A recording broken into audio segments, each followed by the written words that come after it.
Okay, so first of all, I'll start from my introduction. My name is Soumya Jain, and I secured All India Rank 346 in UPSC CSE 2025. And this was my fourth attempt.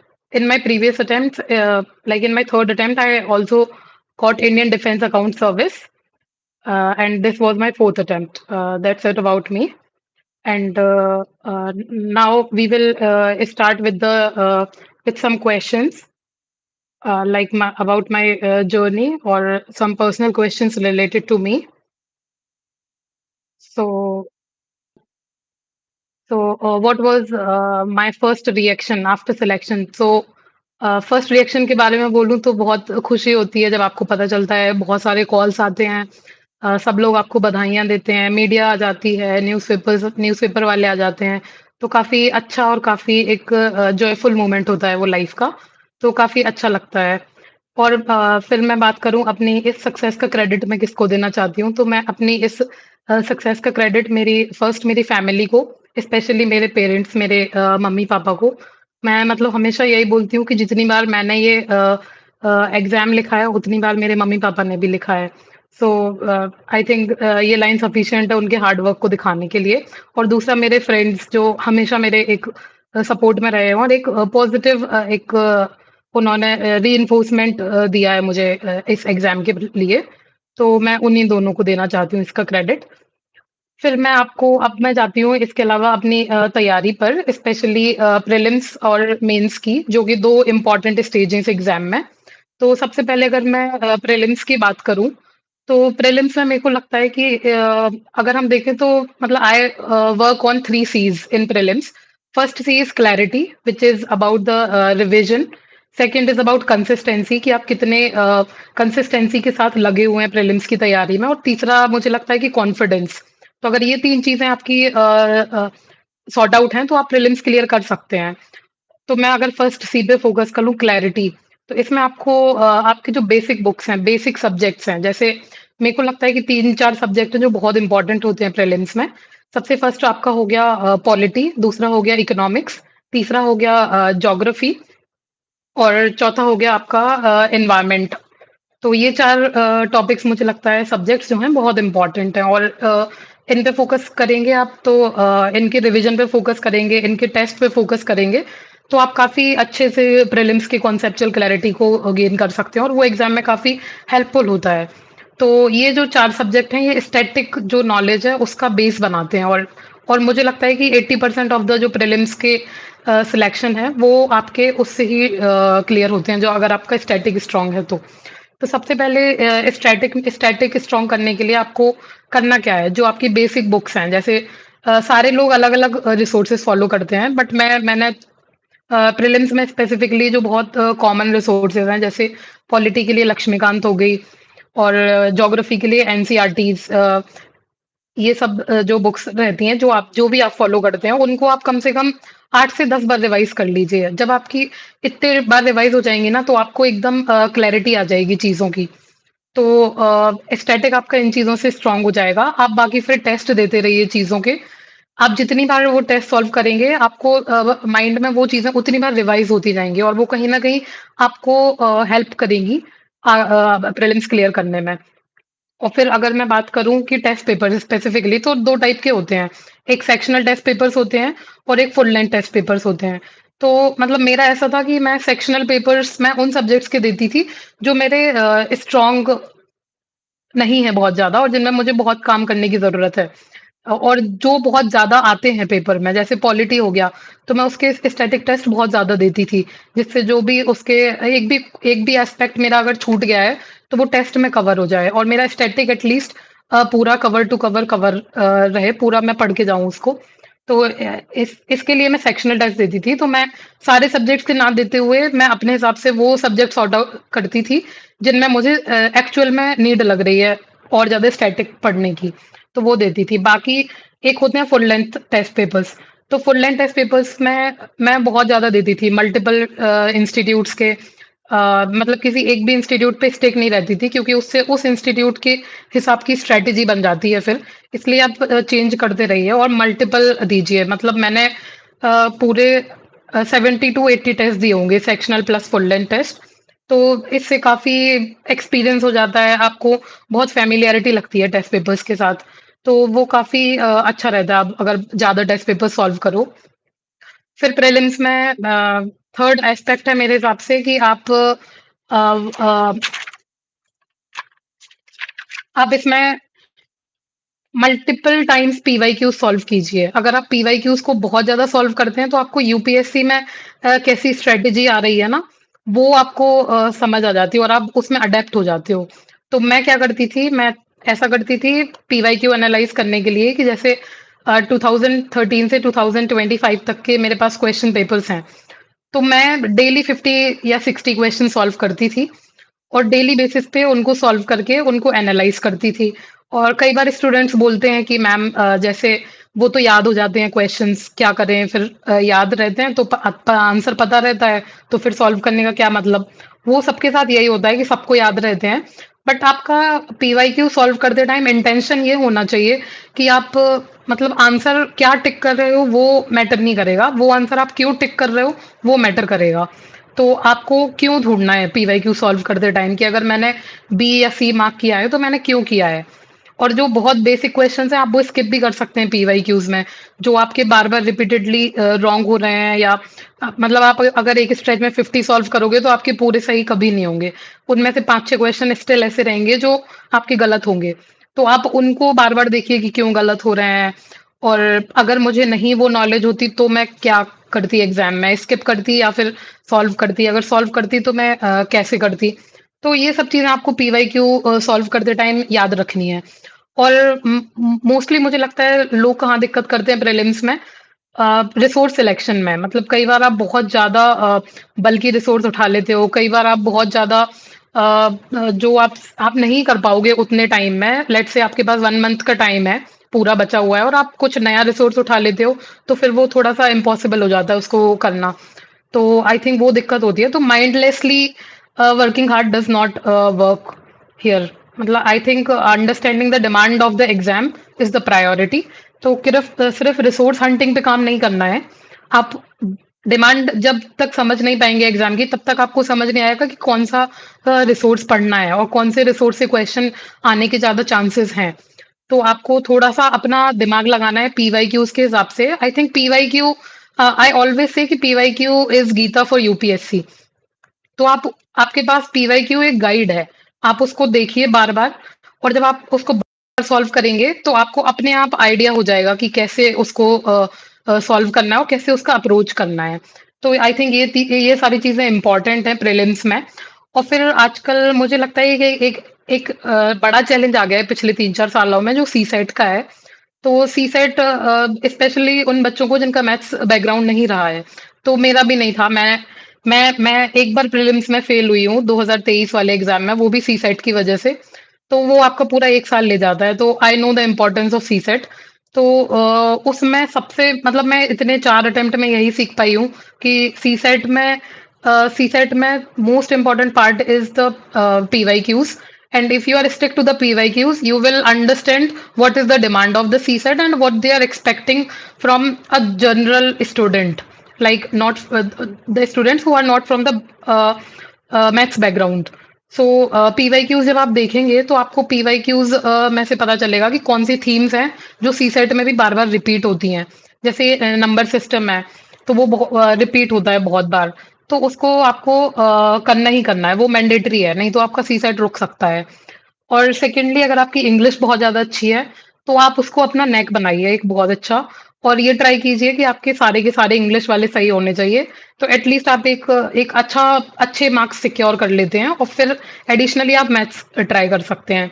तो और maths के लिए कुछ chapters बहुत important होते हैं, वो आपको पीवाईक्यू से ही समझ आएँगे। तो उससे अंडरस्टैंड कीजिए कि पीवाईक्यूज़ में क्या-क्या रिपीट हो रहा है। तो मैंने मतलब जब मेरा एक बार सीसेट फेल हुआ, तो फिर मैंने बहुत अच्छे से एनालाइज़ किया कि मैंने क्या गलतियाँ की थी जो अब मुझे आगे नहीं करनी है। तो उसके बाद मैं एक कंक्लूजन पे पहुँची कि मुझे अपने सारे रिसोर्सेज़ हैं उनको थोड़ा-सा बढ़ाना पड़ेगा क्योंकि मेरी मैथ्स बहुत वीक थी। तो इस वजह से मैंने कुछ रिसोर्सेज़ उठाए जो थोड़े से अनकॉमन थे। जैसे एक रोधा सर की सीरीज़ है जो कैट का पढ़ाते हैं। बट वो मैंने उनके सिलेक्टिव टॉपिक्स जैसे मैं बोल रही हूँ नंबर सिस्टम, तो वो सर की 20-25 वीडियो हैं, तो मैंने उससे ही किया था। और बाकी अंडरस्टैंड यूपीएससी में भी एक सीसेट सीरीज़ सर चलाते हैं, तो वो भी काफ़ी हेल्पफुल थी। तो आप ये दोनों रिसोर्सेज़ से भी सीसेट का कर सकते हैं। बाकी आप पीवाईक्यूज़ तो करना ही है, उसके अलावा आप डिफरेंट इंस्टीट्यूट्स के टेस्ट भी दे सकते हैं। जैसे मैं हर 4th या 5th डे पे टेस्ट देने का ट्राई करती थी सीसेट का, और फिर उसको एनालाइज़ करती थी। तो और जो लास्ट का 1 मंथ है ना, 1 मंथ नहीं, 20 या 15-20 दिन जब बचते हैं प्रीलिम्स के लिए, तब मेरा मतलब स्ट्रिक्टली ये रहता था कि मैं जीएस और सीसेट दोनों में पीवाईक्यूज़ ही सॉल्व करूँगी, मैं टेस्ट पेपर्स को नहीं देखती थी फिर। तो आप भी ये कर सकते हैं, क्योंकि 15 दिन पहले जो यूपीएससी के एग्ज़ाम में जो क्वेश्चन आ रहे हैं, उस हिसाब से माइंडसेट बन जाता है। तो प्रीलिम्स में काफ़ी सिमिलर चीज़ें दिखती हैं, फिर सिमिलर थीम्स दिखती हैं, कई बार 1-2 क्वेश्चंस भी रिपीट हो जाते हैं।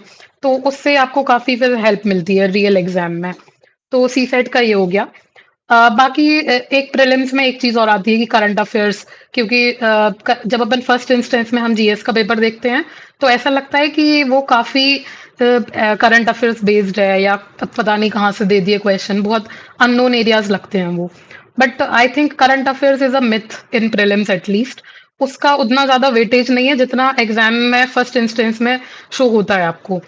तो आई थिंक उसके लिए करंट अफेयर्स पढ़ना है, क्योंकि करंट अफेयर्स एग्जाम में डायरेक्टली नहीं आते हैं, बट इनडायरेक्टली हेल्प होती है उससे। और it gives a like confidence to us when we go into the exam hall, कि हम सारा कुछ कवर करके आए हैं, हमने स्टैटिक भी पढ़ा है और हमने सारा करंट भी पढ़ के आए हैं। तो एक कॉन्फिडेंस जो मिलता है वो भी बहुत इंपॉर्टेंट है एग्जाम के लिए। तो करंट अफेयर्स के लिए मुझे लगता है कि जो पीटी 365 आती है विजन आईएएस की, वो एक अच्छा सोर्स है। तो आप उससे कवर कर सकते हैं। और बाकी न्यूज़पेपर्स अगर आप पढ़ रहे हैं डेली बेसिस पे, तो वो आपकी ईयर लॉन्ग जो नॉलेज होगी, वो एग्ज़ाम में ज़रूर काम आएगी। वो आपको लगेगा डायरेक्टली एक भी क्वेश्चन नहीं आया, बट इनडायरेक्टली आपको ज़रूर वो हेल्प करती है। तो उस हिसाब से आप करंट अफेयर्स को पढ़ सकते हैं। बाकी एग्ज़ाम के थोड़े टाइम पहले तो न्यूज़पेपर बंद कर देते हैं हम ऑलमोस्ट, क्योंकि इतना प्रेशर होता है टाइम का कि हम प्रीलिम्स के टाइम नहीं फॉलो कर पाते डेली न्यूज़पेपर। तो वो सब करते हैं, तो वो आप भी कर सकते हो कि बंद कर दो और पूरा फ़ोकस स्टैटिक पे रहना चाहिए उस टाइम। और करंट अफ़ेयर्स में कई बार ऐसा होता है कि बहुत ज़्यादा प्रिडिक्ट कर पाते हो आप चीज़ें। जैसे अभी ईरान-इज़राइल का इतना ज़्यादा कॉन्फ्लिक्ट चल रहा है, तो अब आप ये कंसिडर करो कि एग्ज़ाम में क्या आ सकता है। तो एग्ज़ाम में वहाँ की ज्योग्राफिकल लोकेशंस इम्पोर्टेंट हो जाती हैं। अब जैसे ऑयल क्राइसिस आ रही है, या फिर इंडिया में भी गैस क्राइसिस चल रही है, तो वो इम्पोर्टेंट हो जाएगा उसका स्टैटिक कंटेंट। तो करंट अफेयर्स से लिंक करके भी एग्जामिनर स्टैटिक ही पूछ रहे हैं वो लोग। तो हमें यही आइडेंटिफाई करना है कि उस करंट अफेयर से स्टैटिक में हमें कौन सा अपना टॉपिक जाके रिवाइज करना है।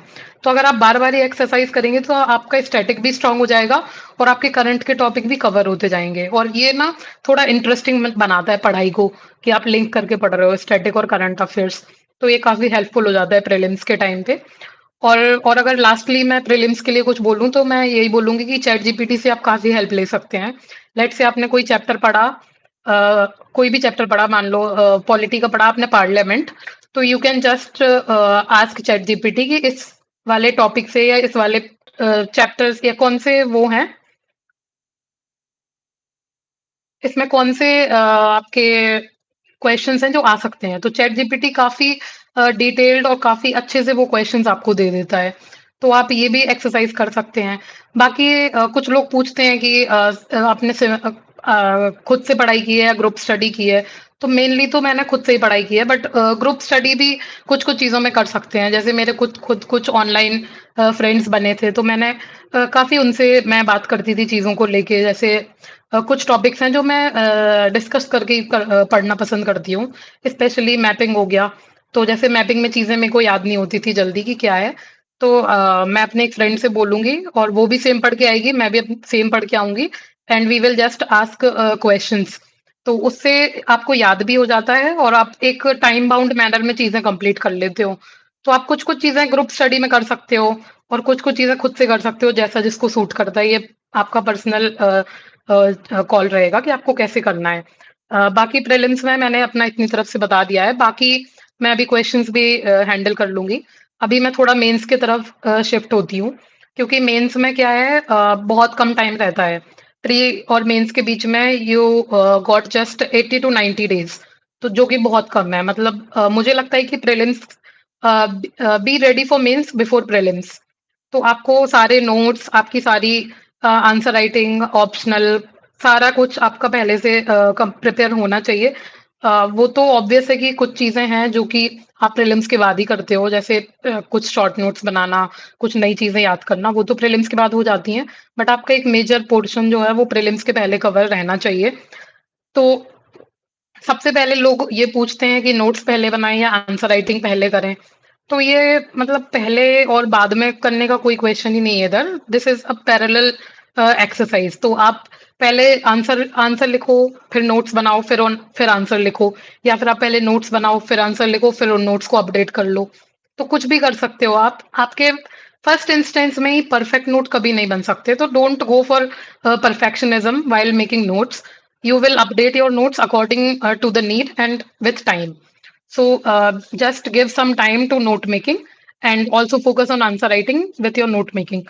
तो ये पैरेलल आप जब करेंगे तो आपके परफेक्ट नोट एक निकल के आएंगे। तो इसमें फिर वही मैटर करता है कि आप कौन से रिसोर्स फॉलो कर रहे हो, क्या कर रहे हो चीजों में। तो सबसे पहले मैं आपसे बात करूंगी GS1 की।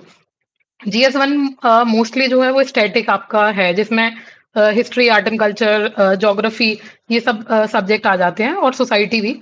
ये सब सब्जेक्ट आ जाते हैं जो कि GS1 का इम्पोर्टेंट पार्ट है। और इसमें मुझे लगता है कि दो मेजर सब्जेक्ट हैं जो सबको बहुत अच्छे से कवर करने चाहिए। एक हो गया आपका ज्योग्राफी, एक हो गया आपका सोसाइटी।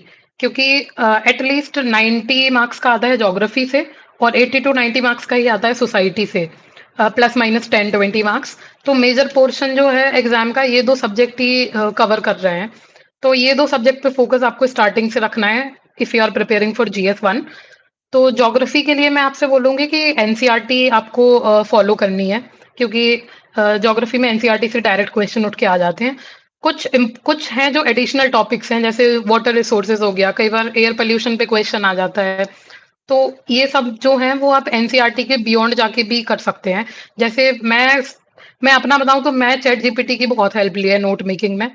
तो स्पेशली जैसे मुझे वाटर रिसोर्स मैंने मेंशन किया ज्योग्राफी का, और जैसे मुझे उस पे नोट्स बनाने हैं, तो काफ़ी ज़्यादा मैं ये चैट जीपीटी को प्रॉम्प्ट दूँगी कि what are resources notes for UPSC. फिर वो कुछ-कुछ दे देगा, और I will just add the prompt and they will regenerate the answers. तो मेरे उस हिसाब से मैं उनसे डायग्राम्स, डेटा, फैक्ट सब पूछती जाती थी विद एग्जांपल्स, चीज़ें इंडिया के एग्जांपल्स, वर्ल्ड के एग्जांपल्स। तो चैट जीपीटी से भी नोट्स बना सकते हैं कुछ एडिशनल टॉपिक्स के।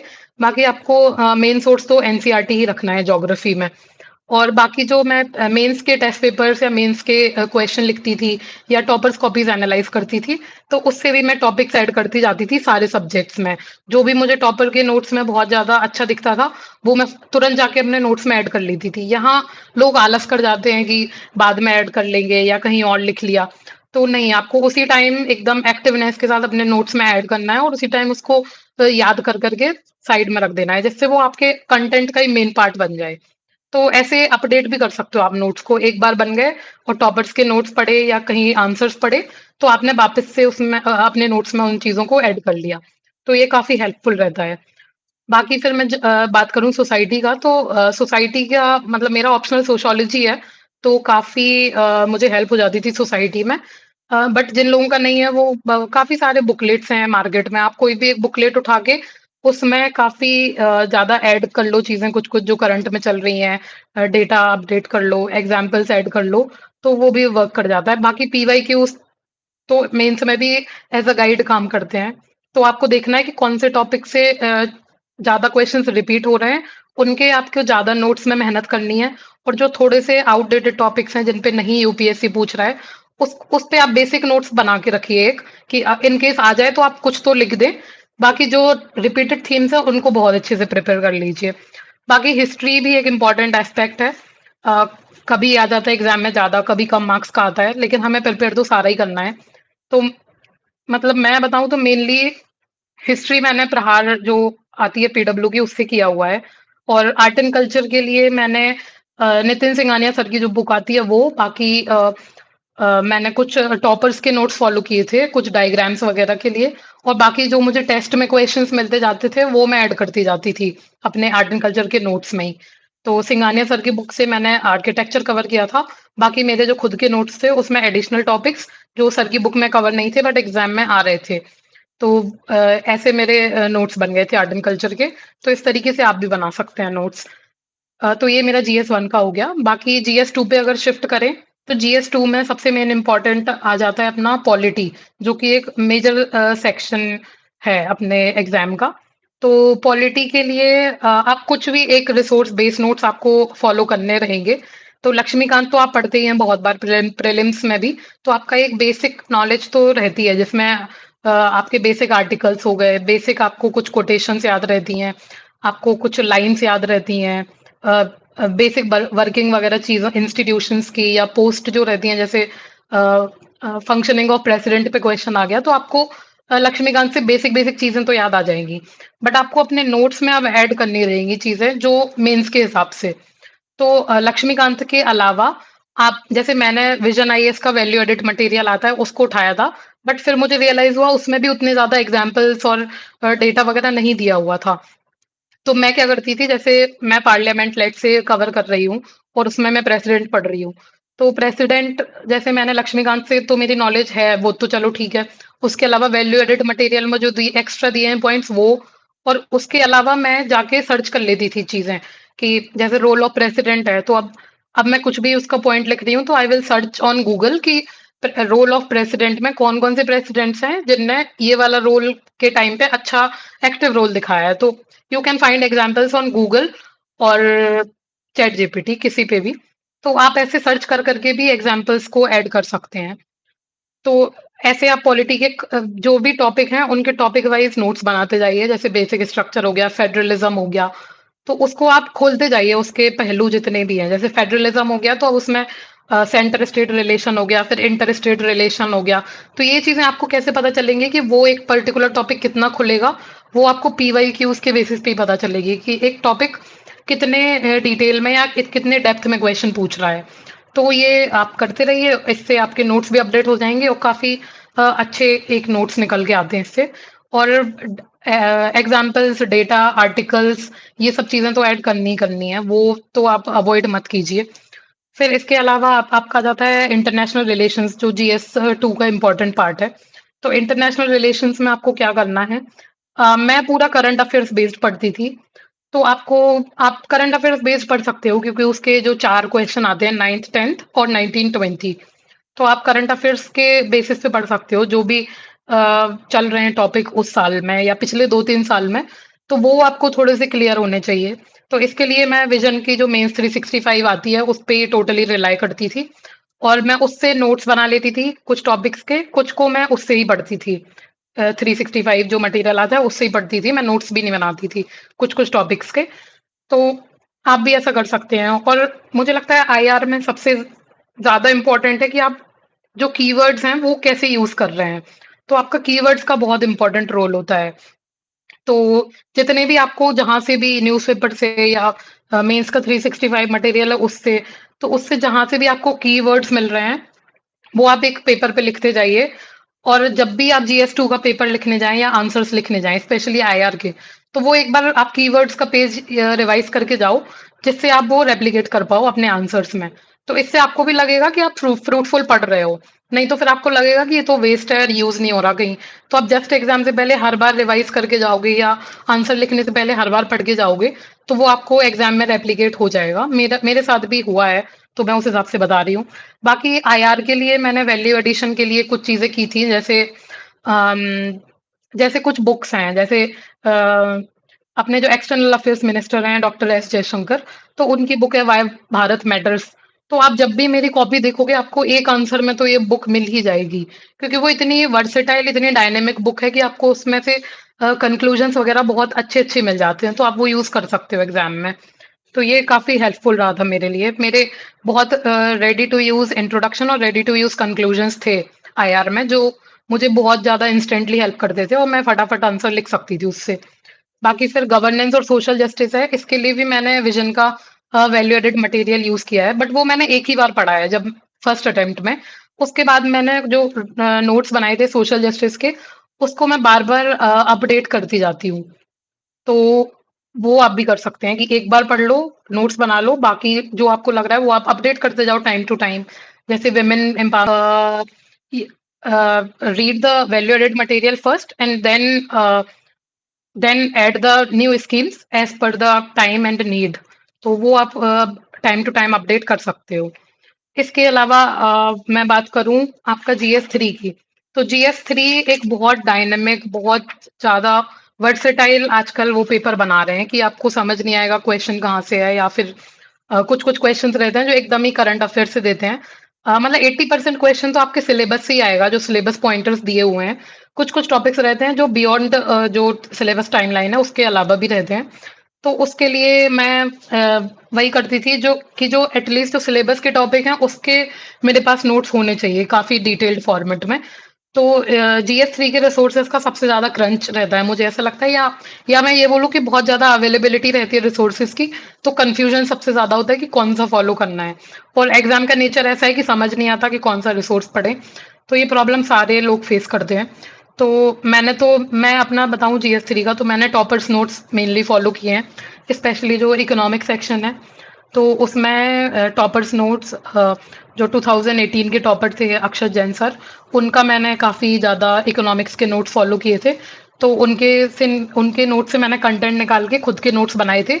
बाकी कुछ टॉपिक्स अगेन मैंने चैट जीपीटी से बनाए हैं, जैसे इंफ्रास्ट्रक्चर का क्वेश्चन हो गया, या फिर अ, इंफ्रास्ट्रक्चर है, मान लो मैं रोड स्पेसिफिकली जो है अपना टॉपिक उसके नोट्स बना रही हूँ, तो मैं उसके डेटा, फैक्ट्स, पॉइंट्स जो हैं, वो सारे चैट जीपीटी से जनरेट कर लूँगी। बाकी नॉर्मल पॉइंट्स भी तो वो दे देंगे, तो हम उसको अपने नोट्स में लिखते जाएँगे, ऐड करते जाएँगे, जो क्वेश्चन्स आए हैं उस हिसाब से। तो आप toppers notes plus chat GPT, वो दोनों चीज़ें आप कर सकते हो फ़ॉलो, वो अच्छा रहता है काफ़ी। बाकी आप जब आंसर राइटिंग करेंगे तो उससे भी अपडेट होगा। और इकोनॉमी में एक चीज़ और, बियॉन्ड सिलेबस पॉइंटर्स जो बजट और इकोनॉमिक सर्वे है, वो आप अच्छे से पढ़ के जाइए। स्पेसिफिकली जो इकोनॉमिक सर्वे है, क्योंकि उसको आप डायरेक्टली कोट कर सकते हैं अपने इंट्रो में, किसी भी पॉइंट को प्रूफ करने के लिए, या फिर कंक्लूजन में। तो काफ़ी अच्छे से हेल्प हो जाती है अगर आप सर्वे और बजट पढ़ के जाते हैं तो। फिर उसके अलावा अगर हम बात करें डिज़ास्टर मैनेजमेंट और सिक्योरिटी की, तो डिज़ास्टर मैनेजमेंट और सिक्योरिटी मैंने फर्स्ट इंस्टेंस में खुद के नोट्स बनाए थे सिंपल पढ़ के किसी बुक से। तो वो मुझे उतना फ्रूटफुल नहीं लगा, फिर मैंने ऑनलाइन जाके क्लासेस देखी थी एक, तो मैंने यूट्यूब पे ऐसे ही सर्च कर लिया था डिज़ास्टर मैनेजमेंट एंड सिक्योरिटी। तो मुझे कोई क्लासेस मिली थी, मैंने उससे बेस बनाया अपना, और फिर उससे नोट्स बना लिया। अब मैं उसी में टाइम टू टाइम अपडेट करती जाती हूँ। मतलब जब भी आप नोट्स बना रहे हैं ना, तो आप 2/3 पेज में नोट्स बनाओ और 1/3 सेक्शन उसका खाली रखो, जिससे आप बाद में ऐड करते जाओ चीज़ें। तो ये मैं सारे सब्जेक्ट्स में फ़ॉलो करती थी। इसमें भी मैंने किया है। तो डिज़ास्टर मैनेजमेंट सिक्योरिटी का मैंने लेक्चर्स देखे थे यूट्यूब पे जो फ्रीली अवेलेबल थे वहीं से। बाकी साइंस एंड टेक जो है मैंने करंट अफेयर्स से ही पूरा किया है। आप जब विज़न का में 365 उठाएँगे मटेरियल, तो उसमें काफ़ी अच्छे से डिटेल्ड मैनर में वो एक-एक टॉपिक देते हैं, बायोटेक्नोलॉजी, नैनो टेक्नोलॉजी, स्पेस का और एआई का, तो सारा कुछ उनका कवर रहता है, तो उससे हो जाता है। तो आप पढ़ सकते हैं वो, ड्यूरिंग मेंस भी पढ़ सकते हैं, या आपके पास टाइम है तो आप अम, पिछले साल का भी कवर कर सकते हैं। नेक्स्ट ईयर जो भी चीज़ें अपडेटेड आएँगी वो आप अपनी प्रीवियस 365 में ऐड कर सकते हैं। तो ये टाइम के हिसाब से आप सब अपना देख सकते हैं। एनवायरनमेंट में भी मैंने करंट बेस्ड ही पढ़ा है, यही मेंस 365 से, तो आप एनवायरनमेंट में भी वो कर सकते हैं। तो ये सब चीज़ें जीएस 3 को लेके हो गई। बाकी स्पेशली जब मैं जीएस 2 और 3 करती हूँ, तो मैं उसमें एक एक अपना एक एक्रोनिम मैंने बना के रखा हुआ है, परफेक्ट डीसी, मैं वो फ़ॉलो करती हूँ। तो पी स्टैंड्स फॉर प्रूफ, तो उसमें डेटा वगैरह आपको ऐड करने हैं अपने आंसर्स में। E stands for examples, R for reports, reports mention करनी है आपको डिफरेंट, जैसे नीति आयोग की हो गई, या फिर किसी भी कमिटी जो बनती है उनकी रिपोर्ट्स हो गई। फिर आपको एफ से फैक्ट्स पे फोकस करना है कि आप जितने भी पॉइंट्स लिख रहे हो, वो आपके प्रूवन फैक्ट पे बेस्ड होने चाहिए। जैसे आप कुछ भी हेल्थ का डेटा लिख रहे हो, तो आप एनएफएचएस का डेटा लिख सकते हो वहाँ पे। फिर ई फॉर एक्सपर्ट्स, जो भी लोग रहते हैं, जैसे आरबीआई गवर्नर या सीजीआई के कुछ सीजीआई जो रहते हैं वो बार-बार कुछ ना कुछ कमेंट करते रहते हैं जो सोशल टॉपिक्स हैं उन पे। तो आपको इन चीज़ों का ध्यान रखना है। और फिर सी स्टैंड्स फॉर कमिटीज़ जैसे फॉर एग्ज़ाम्पल कैपिटल पनिशमेंट का टॉपिक है तो उसमें वर्मा कमिटी लिखना है, ये मेरे को अभी याद हो चुका है। तो ये ऐसे कमिटीज़ आप द बार-बार याद करते रहिए, पढ़ते रहिए और मेंशन करिए। टी फॉर टर्म्स कि आपके कीवर्ड्स लिखने चाहिए। और फिर डी मतलब डायमेंशंस जितने सारे आप खोल सकें, political, economic, social, environmental etcetera. तो आप जितने डायमेंशंस आंसर में दिखाएँगे, उतना मल्टीडिसिप्लिनरी आपका आंसर लगेगा, उतना इम्पैक्टफुल लगेगा वो। और see for case studies. Case studies को मैं थोड़ा ज़्यादा इम्पोर्टेंस देती हूँ। जैसे फॉर एग्ज़ाम्पल मैं 20 मार्क का कोई आंसर लिख रही हूँ और मेरे पास 3 पेज हैं, तो मैं फर्स्ट पेज में जो क्वेश्चन पूछा है वो लिखूँगी। फिर सेकंड पेज में फॉर एग्जांपल मेरे पास कंटेंट थोड़ा कम है उस टॉपिक का, तो मैं फर्स्ट में नॉर्मल कंटेंट लिखूंगी। फिर सेकंड में what I used to do कि जो आपका पेज है उसके आप राइट हैंड कॉर्नर पे एक बॉक्स बनाइए और केस स्टडी डाल के कोई भी एग्जांपल को डिटेल्ड मैनर में थोड़ा सा समझा दीजिए। तो वो ऐसा लगता है कि आपने इस पर्टिकुलर एग्जांपल पे को काफी डिटेल में पढ़ रखा है और वो काफी एक इम्पैक्टफुल फर्स्ट अट्रैक्शन जो रहता है एग्जामिनर को, वो काफी अच्छा दिखता है। तो आप केस स्टडीज को ऐसे यूज कर सकते हैं। तो केस स्टडीज मतलब जैसे फॉर एग्जांपल मैं एजुकेशन का आंसर लिख रही हूँ, तो मैंने एक मॉडल पढ़ा हुआ है, मंडाला मॉडल ऑफ एजुकेशन, जो एमपी के ट्राइबल एरियाज का है। जो पॉपुलेशन है उसको एजुकेशन देने के लिए काफी सक्सेसफुल मॉडल रहा है। तो आप उसको थोड़ा सा जब पढ़ रहे हैं, जब आप अपने टॉपिक्स रिवाइज कर रहे हैं, तो वो आप पढ़िए और वो आप उस राइट हैंड कॉर्नर वाले बॉक्स में कभी भी लिख सकते हैं। तो इस टाइप के आप डिफरेंट डिफरेंट थोड़े वैल्यू एडेड कंटेंट जो है वो प्रिपेयर कर सकते हैं, जो इम्पोर्टेंट टॉपिक्स हैं उसके लिए। तो ये मेरा इसका हो गया इसका। बाकी जीएस 4 की अब मैं बात करूँ, तो जीएस 4 में मुझे लगता है कि आपके जो सिलेबस पॉइंटर्स हैं, वो आपके शॉर्ट नोट्स के फॉर्म में आपके पास होने चाहिए। और जीएस 4 में बहुत ज़्यादा मैकेनिकल नहीं होना चाहिए आपके आंसर्स, नहीं तो वो एक बहुत ज़्यादा नेचुरल नहीं लगते हैं और लगता है कि बहुत फोर्सफुली लिखे गए हैं। तो एक नेचुरल फ्लो जो आपकी आंसर राइटिंग में आता है, वो दिखना चाहिए। तो आप थोड़े से कीवर्ड्स यूज़ करिए, बट बहुत ज़्यादा जो टफ जार्गन्स हैं, वो यूज़ मत करिए जीएस 4 में। तो आप अगर जितना सिंपल लिखेंगे, उतने अच्छे मार्क्स आपको जीएस 4 में मिलेंगे। मतलब जीएस 4 और एसए के लिए मैं हमेशा ये बोलती हूँ कि it should flow like water. मतलब आपको लिखने में भी दिक्कत ना हो और एग्जामिनर को पढ़ने में भी दिक्कत ना हो। और आपके थोड़े से यूनिक एग्जाम्पल्स वगैरह होने चाहिए उसमें। जो सिंपल कंटेंट है उसमें सिंप्लिसिटी प्लस यूनिकनेस जो जीएस 4 को बेटर बनाता है, उससे मार्क्स भी आपके इम्प्रूव होते हैं। तो ऐसे जीएस 4 कर लीजिए। मैंने जीएस 4 के लिए अतुल गर्ग सर हैं, उनके लेक्चर्स देखे थे, तो वो आप भी देख सकते हैं उनको। बाकी जीएस 4 में यही है, आप आंसर राइटिंग जितना करेंगे आपका इम्प्रूव होता जाएँगी चीज़ें, आपका फ्लो आता जाएगा।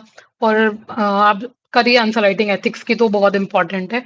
बाकी केस स्टडीज़ में भी यही है कि आप जितना केस स्टडीज़ में ऐसा है कि आप जितने रिलेटेबल चीज़ें लिखेंगे ना, उतनी ज़्यादा वो अच्छी दिखती हैं और उतना ज़्यादा वो आपको क्या बोलूँ मैं उसको, कि ये प्रैक्टिकल दिखाती हैं कि जो कहीं एक्चुअल में चीज़ें हुई हैं और अगर वही आप अपने केस स्टडी के सॉल्यूशन में लिख रहे हो एज़ एग्जांपल्स, तो वो काफ़ी प्रैक्टिकल दिखाती हैं कि if you are a DM, तो आप भी वैसे ही हैंडल करते जहाँ जैसे तरीके से किसी पर्टिकुलर जगह पे अच्छे से हैंडल हुआ है।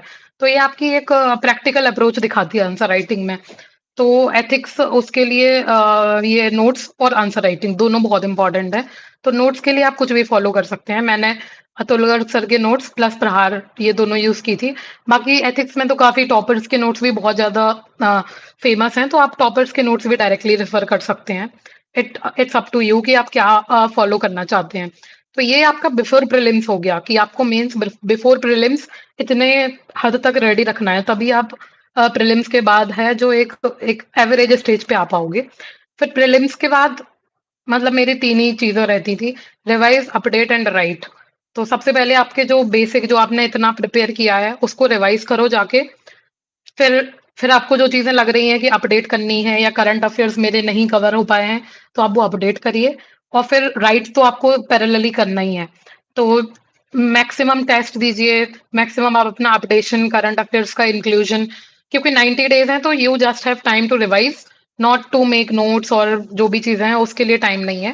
सिर्फ़ आप रिवाइज़ करिए और लिखिए, रिवाइज़ और लिखिए, ये दोनों चीज़ें ही हैं। तो डेली प्रैक्टिस और टेस्ट दोनों पे फ़ोकस करना है मेंस के ड्यूरेशन में, जो प्री और मेंस के बीच में टाइम रहेगा। डेली आंसर राइटिंग से क्या होगा, आपके इम्प्रूव होगी आंसर राइटिंग।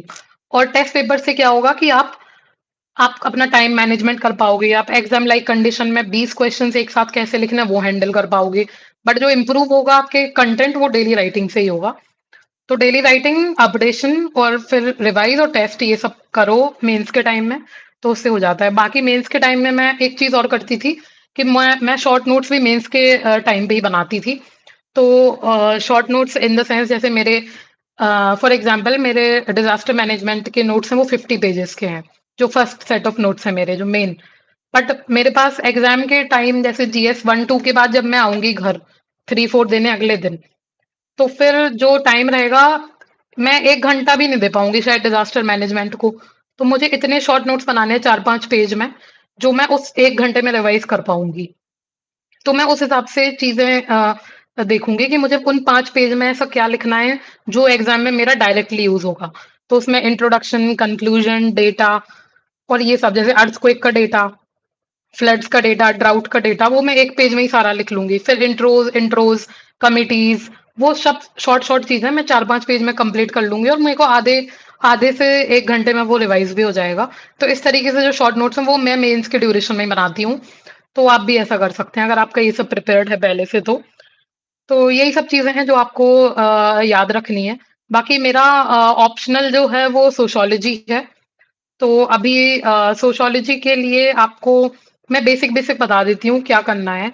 मतलब मेरा ग्रेजुएशन सोशियोलॉजी में रहा है, तो मेरा बेसिक्स बेसिक्स जो हैं वो थोड़े से क्लियर थे। स्टिल मैंने इग्नू की जो बुक्स आती हैं for some topics, specially for paper 1, वो मैंने रेफर की थी, जिससे मेरा जो बेसिक्स हैं वो मैं सॉल्व कर सकूं।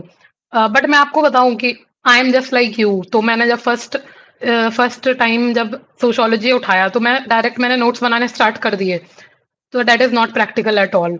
तो मुझे ऐसा लगता है कि आपको पहले 3-4 रीडिंग करनी चाहिए, स्पेशली ऑप्शनल में जब आप कोचिंग नहीं ले रहे हो। मैंने कोचिंग नहीं ली है पर्सनली ऑप्शनल की। तो मैंने सारा कुछ अपने से ही किया है। तो मैंने सबसे पहले इग्नू पढ़ी, बट मैंने जो फर्स्ट इंस्टेंस में नोट्स बनाए थे वो बहुत खराब थे, और उन्हीं के साथ मैंने अपना फर्स्ट मेंस लिखा था। तब मुझे रियलाइज हुआ कि अच्छे नोट्स होना कितना इम्पोर्टेंट है। तो फिर मैंने अपने सेकंड अटेम्प्ट में काफी अच्छे से अपडेट किया था नोट्स को। तो मैं रिसोर्सेज की बात करूँ तो सबसे पहले इग्नू पढ़े थे, मैं इग्नू से पढ़ी थी मैंने। उसकी ईएसओ 6 आती है I think, for sociological thinkers and emergence of sociology, तो वो आप पढ़ सकते हैं। बाकी उसके अलावा मैंने स्लीपी क्लासेस के जो यूट्यूब के पुराने वीडियोस डले हैं, उनसे हेल्प ली है। बहुत अच्छा उसमें सर ने एक्सप्लेन किया हुआ है, तो वो आप हेल्प ले सकते हैं। उसके अलावा जो हरलम्बस बुक आती है, स्पेशली द ब्लू वन, तो उससे मैंने कुछ टॉपिक्स में हेल्प ली है, जो जैसे चैप्टर 2 एंड 3 हो गए, यूनिट 2 एंड 3 सोशियोलॉजी के जो रिसर्च मेथड पे हैं, तो वो काफ़ी अच्छा दिया हुआ है हरलम्बस में। उसके अलावा मैंने रिलीजन का टॉपिक भी उससे पढ़ा है, पॉलिटिक्स का भी पढ़ा है, और कुछ सोशियोलॉजिकल आइडियोलॉजीज हैं उसका भी पढ़ा है, जैसे फेमिनिज्म वगैरह। ये सब उत्तर नहीं दिया है सिलेबस में, बट वो इम्पोर्टेंट होता है एक कवरेज के लिए पूरा। तो वो मैंने उससे किया है। बाकी फिर अपडेशन करने के लिए मैंने लेवल अप के नोट्स भी पढ़े, क्योंकि मुझे 4 अटेम्प्ट हो गए थे, तो आई हैव टाइम बीच-बीच में, तो मैं उसमें ऐड करती जाती थी चीज़ें। जब भी मैं रिवाइज़ करने बैठती हूँ, तो मैं कुछ नया ऐड करती हूँ, और मैंने चैट जीपीटी से भी काफ़ी हेल्प ली ऑप्शनल में भी।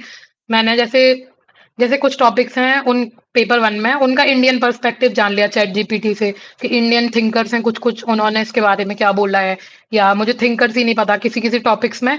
हमारे पास थिंकर्स ही नहीं होते, तो उसमें भी चैट जीपीटी ने काफ़ी हेल्प की है कि थिंकर्स नए-नए बताए मुझे। तो वो मैं अपने नोट्स में ऐड करती जाती थी। तो इससे मुझे काफ़ी हेल्प हुई थी। तो आप भी इस तरीके से कर सकते हैं। बाकी मैंने ऑप्शनल की आंसर राइटिंग बहुत ज़्यादा की है। मतलब मैं डेली बेसिस पे जब मैंने प्रिपरेशन स्टार्ट की थी, जब अटेम्प्ट भी नहीं दिया था, तो मैं डेली बेसिस पे 3-4 क्वेश्चन्स लिखती थी।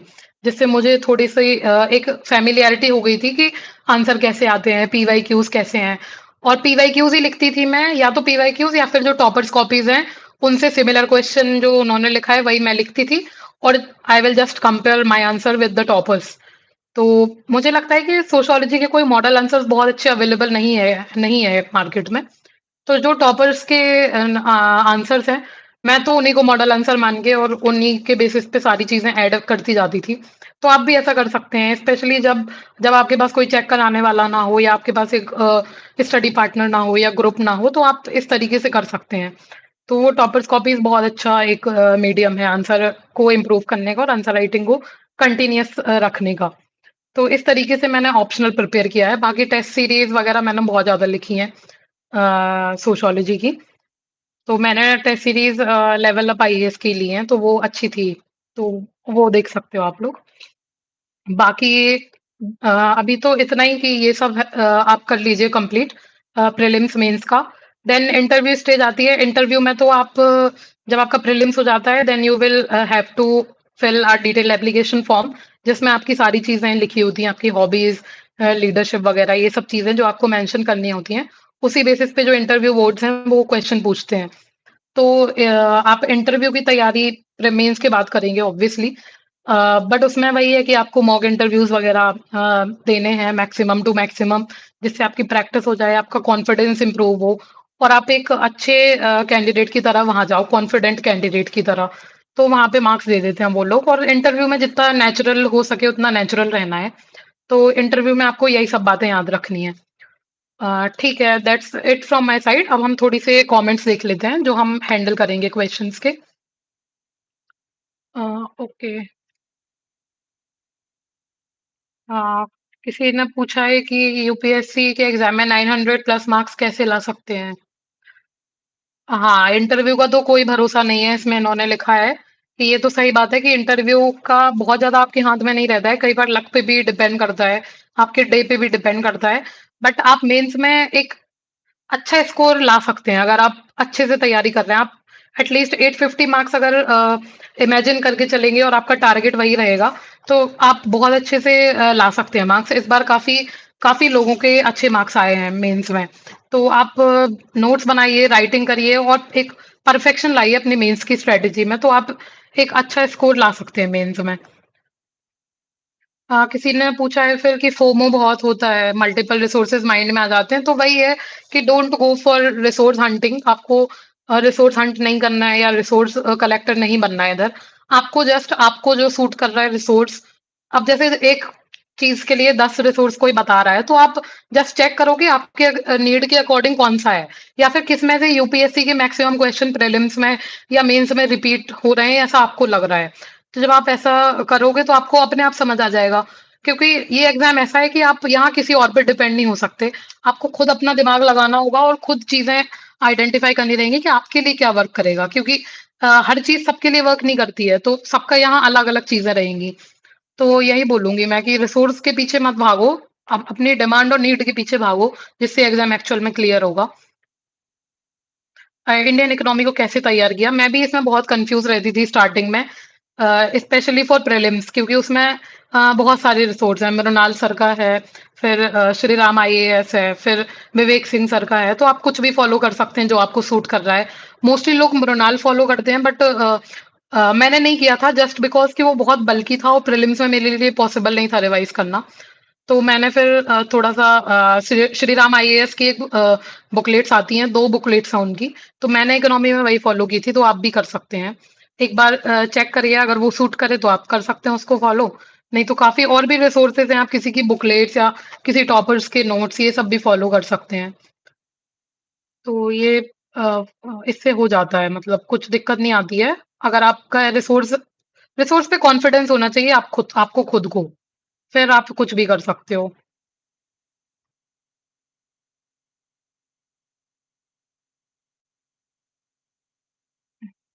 ओके। हाउ यू रिवाइज और रिटेन फैक्ट्स? तो रिवाइज और रिटेन करने की सबकी अपनी अपनी स्ट्रेटेजी होती है। मैं रिवाइज करते टाइम मैं कोशिश करती थी कि मैं बहुत ज्यादा ऐसे सिर्फ मगअप ना करती रहूं बैठ के। तो मैं रिवाइज करते टाइम क्या करती थी, अपनी एक स्क्रीन खोली लैपटॉप की इधर साइड में और अपना अपने नोट्स खोले। मैं रिवाइज करती जा रही हूँ, मैं कुछ भी सर्च करती जा रही हूँ, उसका मुझे मिल रहा है, कुछ चीज मिल रही है, मैंने थोड़ी डिटेल में पढ़ ली कई बार। तो क्या होता है, इससे एक्सरसाइज इंटरेस्टिंग बन जाती है, आप अपडेट भी कर लेते हो चीजें और आपको याद होता जाता है। जितना टाइम आप अपने टॉपिक्स के साथ बिताएँगे, उतने जल्दी आपको वो याद होते जाएँगे और रिटेन रहेंगे। और दूसरा रिटेन करने के लिए मैं बहुत ज़्यादा स्टिकी नोट्स वग़ैरह यूज़ करती थी। मेरे जो स्टडी टेबल है या जो वॉल या जो बेड साइड टेबल है, उसपे मैं काफ़ी सारे स्टिकी नोट्स स्टिक करके रखती थी। उनमें फैक्ट्स याद कर लिए, प्रीलिम्स की चीज़ें लिख ली, डेटा लिख लिया, जिससे मेरे को वो बार-बार रिकॉल होता रहे, मैं बार-बार पढ़ती रहूँ। तो उसके लिए मैं ये करती थी। आप अपने हिसाब से मैं कलर पेन यूज़ करती थी, मतलब सबका अपना-अपना होता है, आपको कैसी चीज़ें याद हो रही हैं।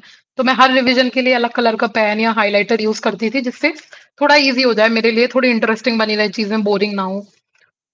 तो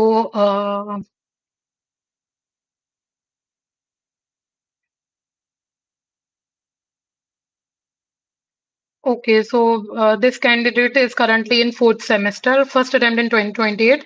So just focus on the basics, NCERT cover कर लो अभी एंड अपना जो अपने सिलेबस हैं उसको अच्छे से एनालाइज करो, पीवाईक्यूज देखो क्या पूछ रहा है क्या नहीं। तो आप you can just slow your pace, आपको प्रिपरेशन सेम ही करनी है। तो आप अपने पेस स्लो कर सकते हो और आप अपने टॉपिक्स के साथ थोड़ा ज़्यादा टाइम स्पेंड कर सकते हो। तो आपको लग्ज़री ऑफ टाइम रहेगी, ये थोड़ा बेनिफिट रहेगा। बाकी करना तो सेम ही है सबको ही। तो नोट्स आपके थोड़े जल्दी प्रिपेयर हो जाएँगे, वो चीज़ें कर लीजिए अभी से। Mistakes you made in your previous attempts, how you rectify it? वही है ना, आप गलतियों से ही सीखते हो, मतलब पहली बार में तो नहीं कोई भी एकदम परफेक्शन के साथ आ सकता है निकल के, चाहे वो मेंस के नोट्स हो या प्रीलिम्स में हो, आप बार-बार फेल होते हो। मुझे याद है मैंने जब प्रीलिम्स का फर्स्ट टेस्ट दिया था तो मेरे 50 मार्क्स आए थे 200 में से, जो कि बहुत ही सैड लगता है उस टाइम कि आए हैं। बट जो 50 आए तब उससे मुझे मैं उस फेल्योर को एज़ अ मोटिवेशन लेती हूँ कि मेरे को नेक्स्ट टेस्ट में एटलीस्ट इससे तो बेटर ही करना है। तो कम्पीट विथ योरसेल्फ, क्योंकि ये कॉम्पिटिशन तो बहुत बड़ा है जिसमें 8 से 10 लाख लोग हैं जो बैठ रहे हैं। तो if you will compete with yourself तो आप हर दिन इम्प्रूव करते हो। तो बस यही कीजिए कि आप डेली खुद से जो आपने पिछले दिन किया था उससे बेटर करने की कोशिश कीजिए। तो आपकी चीज़ें अपने आप बेटर होती जाएँगी और मैंने अपने हर अटेम्प्ट में यही किया है कि मैंने जो मिस्टेक अपने फर्स्ट में की है वो मैं सेकंड में ना करूँ। तो जैसे मैं सीसेट में फेल हुई, फिर मैंने इतना अच्छा कर लिया कि मेरे अभी सीसेट में मुझे दिक्कत ही नहीं आती है। आप मुझे अभी भी दे दो, तो मैं एटलीस्ट पास तो हो जाऊँगी। तो इस आप अपनी गलतियों से ही सीखते हो, ज़्यादा मेहनत करते हो और रिपीट नहीं करते हो गलतियाँ। टेस्ट में मार्क्स कम आ रहे हैं, सबके आते हैं, मेरे भी बहुत कम आते थे क्योंकि कई बार क्या रहता है, कई बार टेस्ट की जो पैटर्न है वो यूपीएससी से मैच नहीं करता है।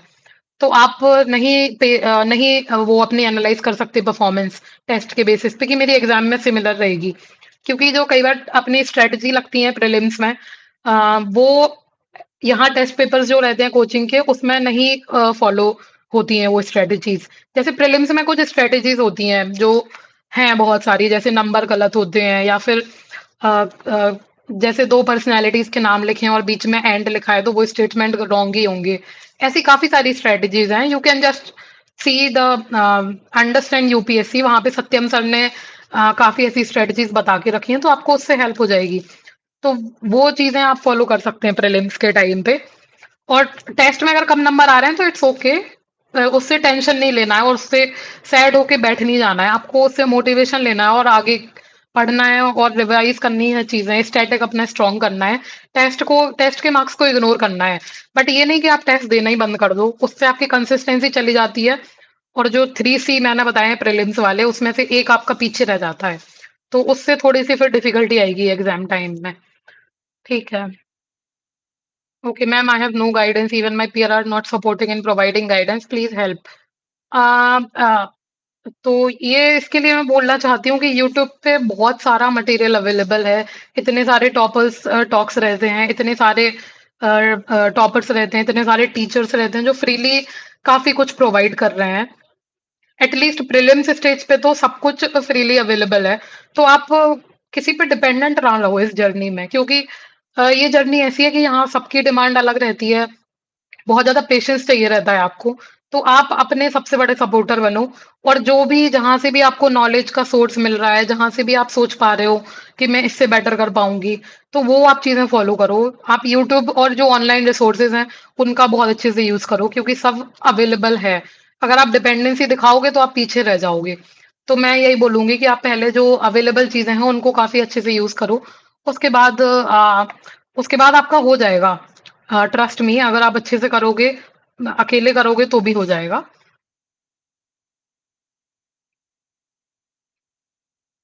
टेस्ट में कंसंट्रेशन नहीं हो रहा, तो टेस्ट में कंसंट्रेशन क्यों नहीं हो रहा है, ये आइडेंटिफाई करो पहले।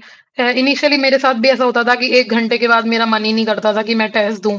कुछ समझ ही नहीं आता था कि जितने किए हैं वो सही भी हैं कि गलत हैं। पहले नंबर नहीं आते थे तो फिर मन नहीं करता था कि अब टेस्ट दूँ। तो आपको इन चीज़ों से नहीं होना है, आप उस दिन का सोचो जब आपको एग्ज़ाम देने जाना है। तो आप जब एग्ज़ाम देने जाओगे तो आपके यही जो डेज़ हैं, जो अब आपका मन नहीं करता है, स्टिल आप कंसिस्टेंसी के साथ पढ़ते रहते हो, तो वही आपके काम में आएँगे वहाँ एग्ज़ाम में। तो आपको टेस्ट तो देना ही है, there is no excuse for test. आप पीवाईक्यू सॉल्व कर लो, थोड़े अच्छे इंस्टीट्यूट के टेस्ट दे लो और मतलब टेस्ट को एनालाइज़ करने में टाइम थोड़ा ज़्यादा स्पेंड करो, तो शायद थोड़ा-सा मन लग जाए।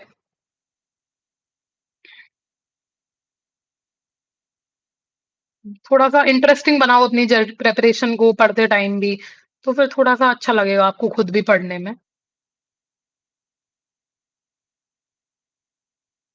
Okay. Is it true that UPSC demands high level of English fluency or formal level writing? Worry to okay. So I think बहुत ज़्यादा इंग्लिश फ्लुएंसी की ज़रूरत नहीं है। अगर आपका एक basic level of understanding of English and writing English अगर है, तो आप कर सकते हो आराम से। मैं भी मेरा भी कुछ टाइम तक हिंदी मीडियम था, specially in my school days. But मैंने कॉलेज में आके और स्कूल में भी आफ्टर 10th क्लास मैंने मीडियम शिफ्ट किया था।